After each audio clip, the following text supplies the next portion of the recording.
So today we are doing a 2-for-1 review, and these are the Transformers G1 reissues. They've reissued them in cartoon accurate colors. We have the Decepticon Air Commander Starscream and the Decepticon Warrior Thundercracker.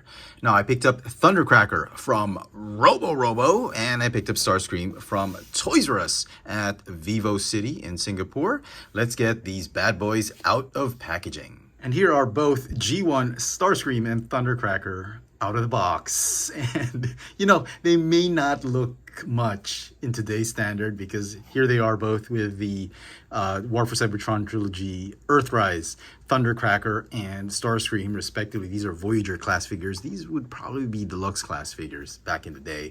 Now, obviously, they're not as accurate or cartoon accurate, but the toys came first. And then cartoon adaptation. They tried to make a cartoon design for these characters because they couldn't, obviously they would look funny if they were drawn exactly like the way they were and how they looked like in toy form. So they were drawn like this.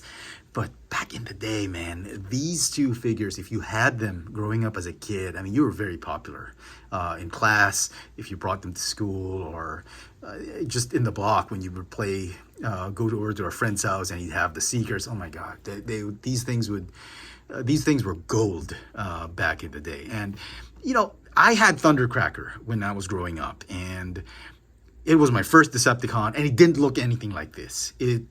They changed so much. We'll talk about that later. I never had Starscream growing up as a kid, so I'm just really feeling giddy right now having a G1 Starscream figure. Now, if you want to know how tall they are, head to toe, they're about 13 centimeters tall or about 5 1/8 inches tall. I love the color accuracy of these colors. In fact, to a certain extent, these are more accurate in color than these new generations figures. And I'm just loving them. I love that they have tampos now and no stickers. I wasn't a big fan of stickers. Stickers would peel off. Although you will notice some blank pieces right here on the pole drawings and all that. Normally the stickers, you'd have to put stickers here and there. That would make the figure pop. But now they didn't put any tampos on the die-cast pieces, maybe because they couldn't. Also, one thing I noticed, apart from the change in color, right here, the null rays. These null rays are, oh my goodness, they're big. They're big and beefy. And I remember back in the day, they weren't this big. They were thin and they would easily break off. That was the thing I would remember with my Thundercracker. They always broke off. Now they've molded them in a little bit more sturdy plastic that has a little bit of a give. They look, I mean, they feel great. The plastic quality is amazing, but when you look at it on an aesthetic point of view, it looks cheap actually. It looks like one of those monoblock plastic chairs that you would sit on when you go to an event or you go over to a friend's house. You know, there's a small party, and that's the color I'm getting. But because it doesn't match the periwinkle blue color that we're getting from Thundercracker, so it doesn't match. Starscream matches though. One thing they haven't changed though is these things are still on hair triggers. Like the slightest touch would like launch these rockets or these null rays. So that's one subtle thing they changed. The other thing they changed is here. They painted this piece right here. Normally, if I remember correctly, this was unpainted. It would be blue, that would be gray, and the only thing black was just the actual head and not the sides of the head. So they changed that. They actually added paint there. That's pretty cool. They painted the cockpit right here with some stripes. That's new. And again, instead of stickers, they've added some tampos. Oh, there we go. Hair trigger. Lots of tampos here on the legs. Same with Starscream. Okay, and then the obvious change that they did, they changed the fists. Not just in color. Starscream, I think, is a lighter shade of blue. This one's gray. This one I remember was black. Definitely it was black when I was growing up as a kid. And it did not have these holes. For some reason, they bored holes in them. Not a good job either, because it's kind of shoddy the way they bored. It's like somebody, an amateur customizer, just bored holes in it. And the reason they did that is now they've given both these figures Megatron in his Walther gun mode, and it's pretty cool. The gun assembles properly like this. This is Megatron in G1. I mean, a lot of kids now are surprised that he was a gun. And you split it up and you could actually attach it to both on top and under the fists. and you can actually have these figures hold them. That's pretty cool. There's a slight difference in paint for Thundercracker and Starscream. Don't know if it's coming out. Yeah, it is. Okay, darker gray for Starscream, lighter shade of gray for Thundercracker. Thundercracker would be the cartoon accurate one. This one would be the toy accurate one. Even the black plastic they used, dark glossy black plastic for Thundercracker, light matte finish for Starscream.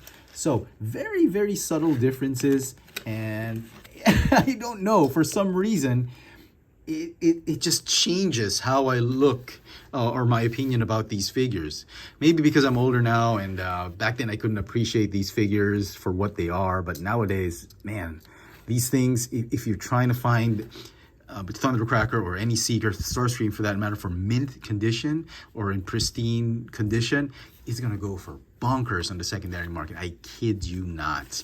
So very, very cool. They've got very limited articulation. Basically, well, you can move the head up, but that's because of transformation. It's only the arms that move. They've got a swivel shoulder. That's it. Very, very limited articulation. And the feet don't do much. And that's it. You'll also notice that the wings are offset too low. That's just how the toy was. So let's get them into their jet modes. First, remove the fists.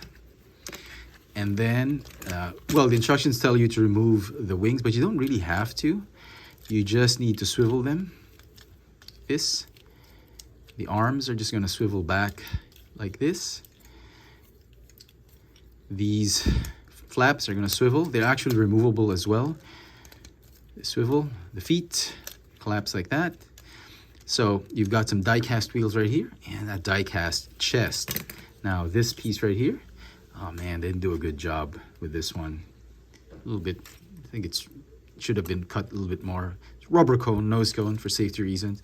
Go ahead and fold and pop that head like that. This is such an iconic transformation. This would pave the way for more modern transformations of these Seekers. The hands would fill up the rest of the fuselage and the cockpit. The head would be under here. And man, these are pretty loose. Starscream is much tighter. We'll do him later. And essentially, that's the jet mode. Now, the cockpit does open up, and this is where I would normally store the landing gear, because the landing gear was removable. It kind of sucked. There are a lot of things, a lot of pieces for these figures were removable. Now, you can connect the null rays back like this, but instead of the null rays, you can replace them with some rockets right here. And these work just as well, just the same. Okay. And I remember back in the day, they weren't this long. They were much smaller, shorter. They would collapse all the way there. So I don't know why they made it like super long. I was kind of hoping these would, I was wondering how they would fit, because they're much longer than the launcher. And I remember distinctly back when I was a kid, the missiles fit like all the way up to the launcher. So this new reissue has the rockets like this, which kind of looks funny, but that's just the way it is. Okay, now let's do Starscream. Go ahead and remove Megatron, and it's tight. Okay, remove the null rays. Not much of a hair trigger on this one. This one's pretty tight, so that's cool. Let's remove that and go ahead and transform him once again. Remove the hands, fold up, fold these. The wings peg on nicely on Starscream, not like Thundercracker. I don't know if it's mold degradation. I mean, this is an old mold. I don't know how, I don't know if it could degrade any further, but it's a lot looser on my Thundercracker than on Starscream. So there we go. And again, the same thing, the landing gear, I put it in the cockpit. If you have an old Zoids figure, maybe you can customize it and make it into Dr. Arkeville. Plug it like that, and there we go. There's Starscream in jet mode.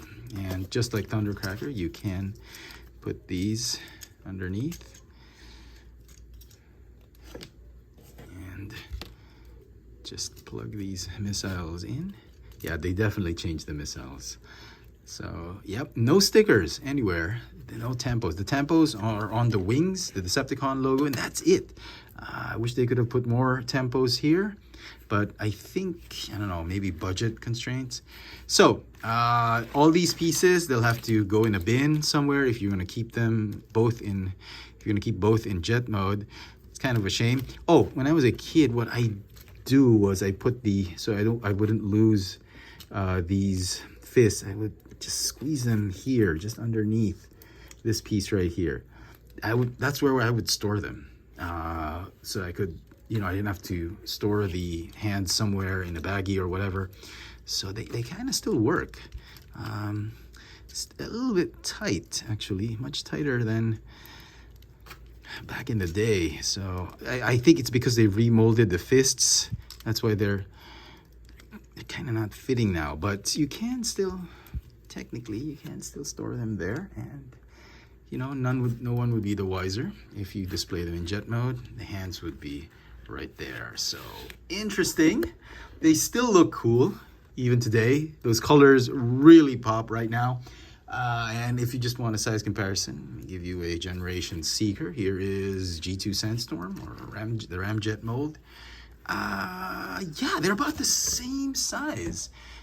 Same scale. They actually scale very well, considering the fact that they're more or less deluxe class figures for their size, and this is a Voyager class figure. They actually scale pretty nicely.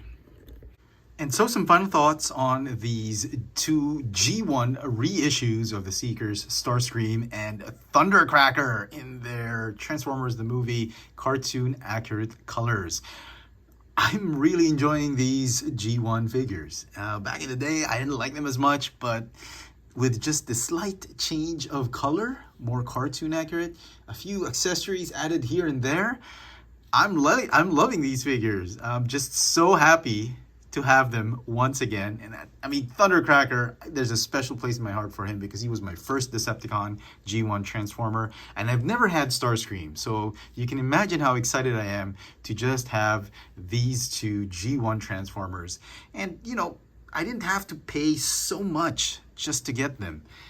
Or the other option was to just get knockoffs. Or maybe they're not called knockoffs. I think they're called unlicensed G1 Transformers because the old factory that used to make them made them, so they were unlicensed, but they're kind of knockoffs. So I'm just glad there's this option. So you can say how bad the quality is on these figures in today's standards.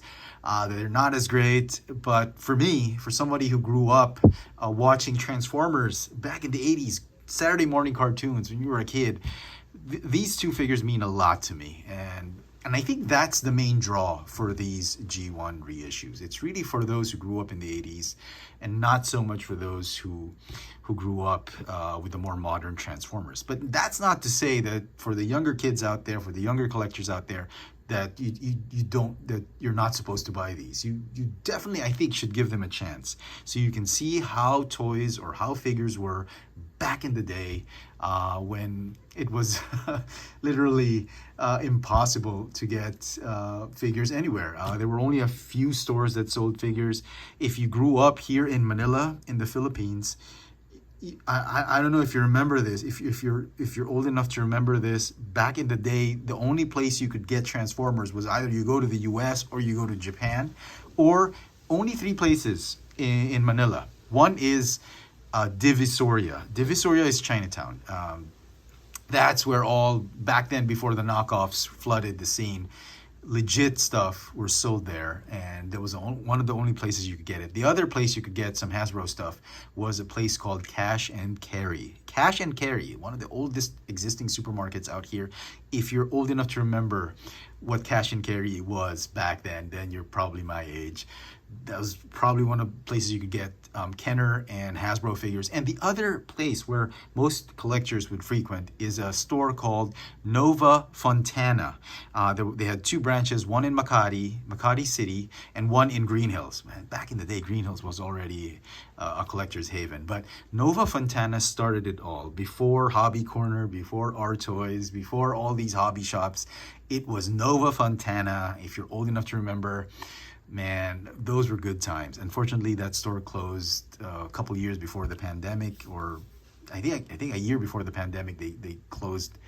They were selling off old 80s stocks of G.I. Joe's Transformers for literally nothing. So anyway, yeah, those were good times.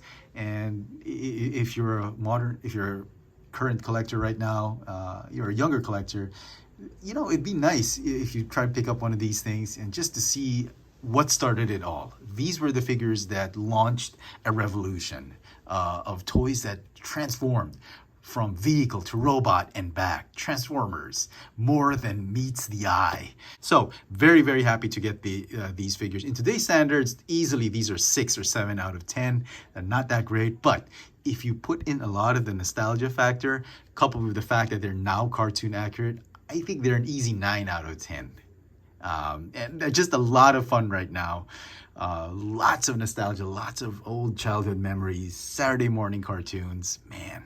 Let me know in the comment section what you guys think of these G1 Transformers reissues of Starscream and Thundercracker. Hit that notification bell so you never miss out on any of my latest video reviews. And if it's your first time here, please subscribe. Thanks for watching.